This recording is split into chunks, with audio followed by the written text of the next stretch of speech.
예수님 안에 하나님의 생명이 있었다.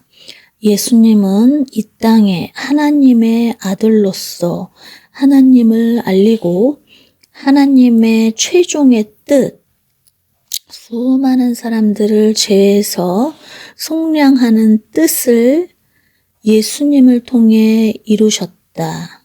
예수님은 수많은 사람들의 죄를 속량하기 위한 사명을 이루시기 위해 오셨다. 예수님 때문에 수많은 사람들이 죄에서 건짐을 받을 수 있는 길, 죄에서 건짐을 받을 수 있는 복을 받게 된 것이다. 예수님은 십자가의 죽으심으로 인해서 수많은 사람들의 죄를 사하고 죄가 사해진 그들에게 자신이 가지고 있는 하나님의 생명을 나누어 주셨다. 하나님의 아들이신 예수님만 가지고 계셨던 하나님의 생명을 죄사함 받은 자들에게 하나님의 생명을 나누어 주신 것이다. 하나님의 생명을 가지고 있다라는 말은 하나님과 관계가 회복되었다는 말이고, 아담과 하와가 창조되었던 그때 하나님의 생명을 가지고 있던, 하나님과 연합하고 있던, 하나님과 관계 맺고 있었던 그때로 회복됨을 의미한다. 하나님의 생명을 가지고 있다는 것은 우리가 하나님의 아들이 되었음을 말해주고, 하나님의 생명 자체에서 뿜어져 나오는 빛을 가진 존재들이다. 이 빛은 사람들을 비추는 빛으로서 예수님 안에 하나님의 생명이 있었기에 그 하나님의 생명은 사람들을 비추는 빛이라고 요한복음 1장 4절에는 말하고 있다. 사람들을 비추는 빛의 기능은 어둠에 갇혀있는 사람들을 빛으로 건질 수 있다. 즉, 사람들을 회복하고 치유하고 도와주고 건져주는, 섬기는, 구원하는 기능을 한다.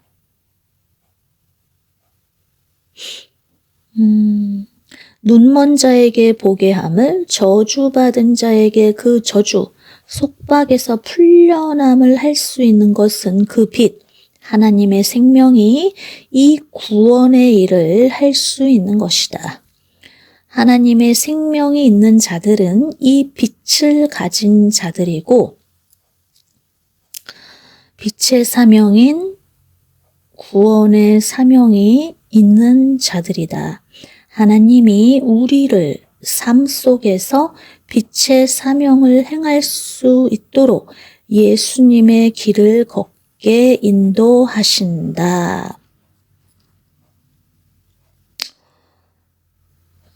우리 안에 생명이 있습니다. 죄의 생명이 죽고 그 깨끗해진 우리 안에 하나님의 생명이 들어올 수가 있었던 거예요.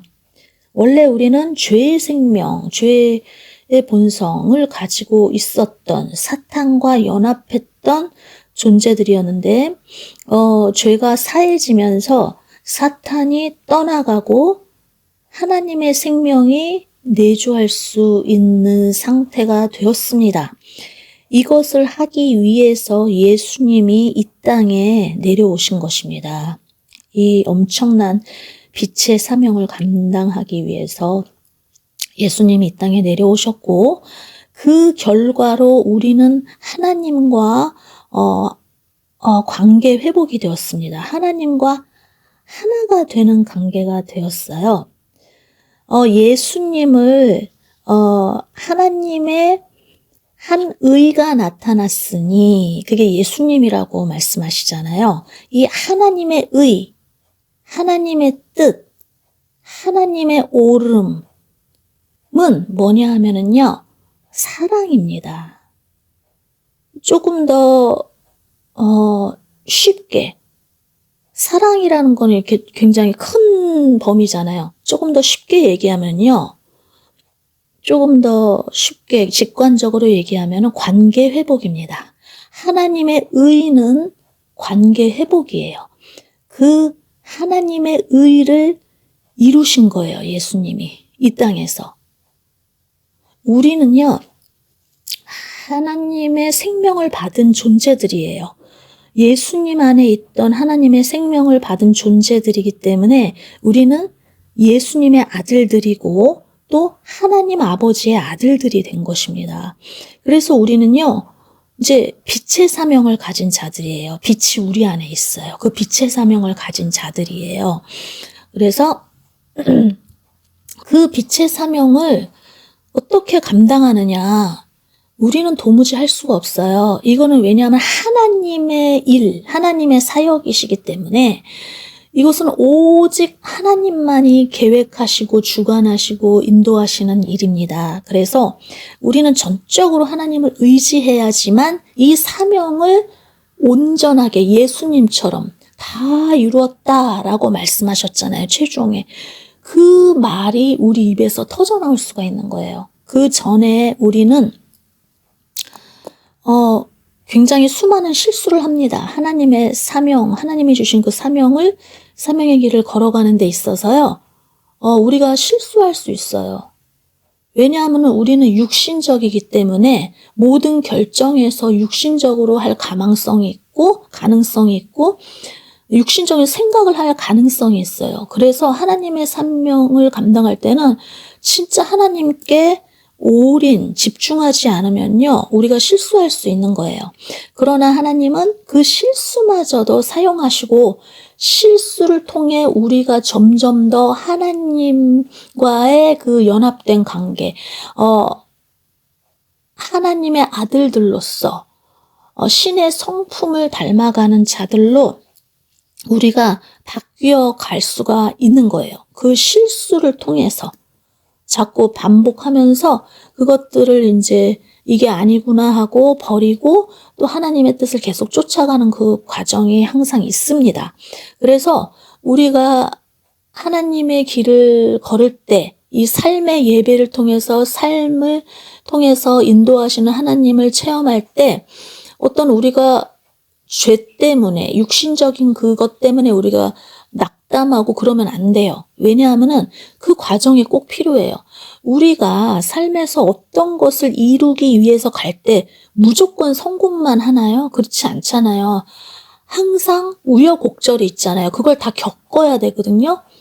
맞아요. 그거예요. 하나님의 사명을 감당할 때 우리는 그 거룩한 길을 가기 위해서는 우리의 육신적인 것들이 내려져야 하는데 이게 습관이 안 되다 보니까 하나님의 길, 하나님의 생각들을 우리가 잘 모르다 보니까 실수를 하는 거예요. 자꾸 육신적인 선택을 하고 그런 것들을 하는 거예요. 그러나 이건 너무 자연스러운 거예요. 하나님이 그걸 다 아세요. 그리고 우리는 그때 낙담하고 정죄하고 스스로를 그러면 안 되고요. 벌떡 일어나야 돼요. 벌떡 일어나서 이제 깨우치는 거죠. 그 깨우침. 이게 죄구나. 이게 악이구나. 이게 육신적인 거구나 하면서 그걸 깨우치고 이제 하나님의 길, 하나님의 선택, 하나님의 말씀을 선택하면서 걸어가는 거예요. 그 여정이 삶이에요. 그리고 그것이 삶의 예배입니다. 이게 예배예요. 다른 게 예배가 아니라요. 이게 예배예요. 그러니까 어떤 교회에 가서 공예배 드리는 거, 그거 예배 맞아요. 하나님을 찬양하고 하나님을 높여드리고 또 하나님의 말씀을 받는 시간이기 때문에 되게 중요하지만요. 그 시간도 중요하지만요. 우리 삶 전체가요. 24시간이 예배예요. 그래서 삶의 예배는 이러한 제가 지금 말씀드린 이 육신적인 것을 죽여버리고 하나님의 뜻, 하나님의 말씀을 쫓아가는 게 삶의 예배입니다. 그래서 우리가 속지 말아야 될 것은 사탄이 우리를 정죄하고 이럴 때 또 다른 사람의 입을 통해서 우리를 막 비난하고 예를 들어 그런 저기를 한다, 공격을 한다 해도요, 흔들리면 안 돼요. 흔들리면 안 되고, 하나님의 뜻을 굳건히, 이루어 가야 됩니다. 그런데 우리가 이 순종하면 할수록요, 하나님이 도와주세요. 우리가 할 수 없는 그것들을 우리가 순종함을 보시고, 우리가 순탄한 길로 갈 수 있도록 길을 닦아 놓으세요.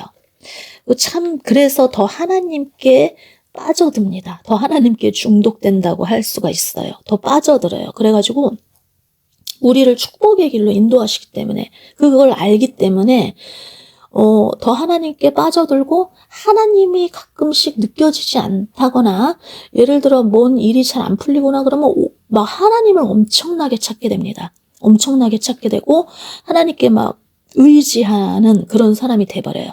그러니까 오히려 초신자 때보다요, 이 신앙의 연수가 가면 갈수록 하나님을 더 잘 알면 알수록 하나님께 푹 빠져버리기 때문에 이 하나님을 더 의지하게 되어 있어요. 더 의지.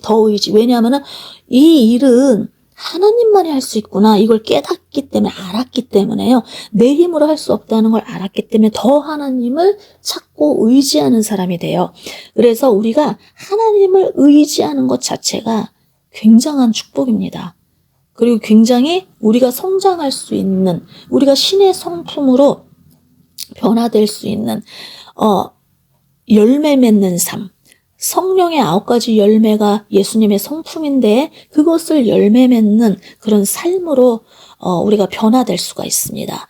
하나님은 우리가 그러한 영의 열매, 9가지 영의 열매를 풍성하게 얻기를 원하시고 최종의 날에 하나님 앞에 최종의 날에 그리스도의 심판대 앞에 섰을 때 하나님은 그 열매를 보시는 것입니다. 예. 오늘은 여기까지 하겠습니다.